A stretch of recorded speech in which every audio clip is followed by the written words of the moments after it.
A downpour of criticism from Guyanese and international organizations on the oppressive oil contract signed between government and the ExxonMobil-led consortium in 2016, the minister who attached his signature to the deal went silent.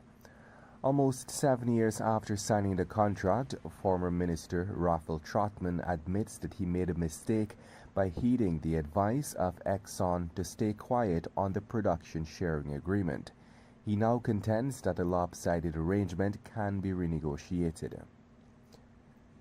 In that agreement, Guyana accepted a 2% royalty on its sweet light crude and agreed for the oil companies to take 75% of the revenue towards the recovery of costs for their investment.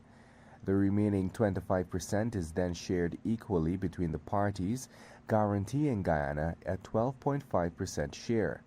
When Trotman signed the PSA, he also agreed to waive all taxes for the oil companies, forfeiting billions of US dollars in revenue for the country. In other news, amid growing concerns about sexual abuse by teenage girls at the hands of public officials, another young woman has come forward to share harrowing details about how she was allegedly raped and sexually exploited by a government official who had promised her the position of Regional Executive Office of the Region 2 administration.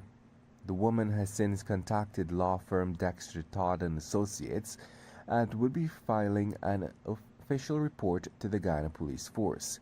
The young woman in a statement said she met the alleged perpetrator in 2020 when he was a member of the PPP youth group. She explained that she was interested in joining the party's group. She shared that during her first time meeting the accused, it was over dinner when they had a professional interaction, but added that some of his actions that evening was just strange. Get the full details in today's Kaieteur newspaper. Vice President Dr. Bara Jagdeo recently confirmed that the fiscal regime outlined in the Petroleum Activities Bill of 2023 will not apply to the ExxonMobil-led Stabroek block.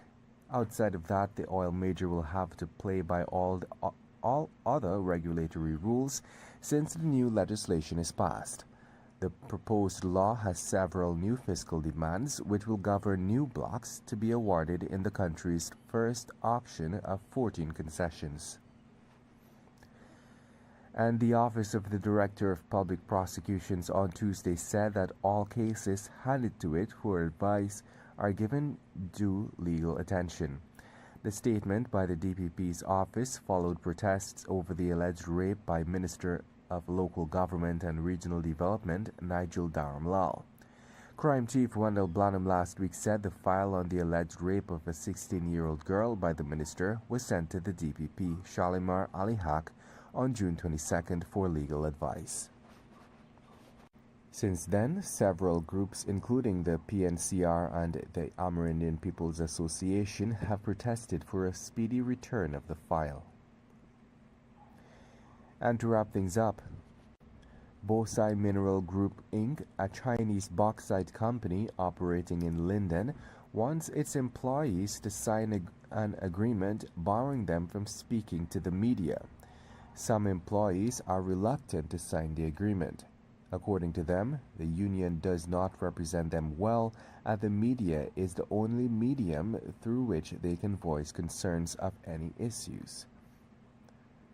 We were able to obtain a copy of the agreement called Code of Conduct and Business Ethics. Part of the agreement labeled number 4 speaks to media relations and disclosure of information. According to the section, only the General Manager, Community Relations Officer, and Industrial Relations Officer are allowed to speak on the company's behalf. And that does it for your morning newscast. I'm Kevin Smith. Thank you for listening. And that's the news of the moment. Remember to get the full details of these stories, pick up a copy of the Kaieteur News. And don't forget, you can catch us on the MyTuner app as well as the Radio Garden app. You can also keep up to date by liking our Facebook page at Kaieteur Radio and subscribing to our YouTube channel, Kaieteur Radio Livestream. Oh, also catch our stream at www.kaieteurnewsonline.com/radio.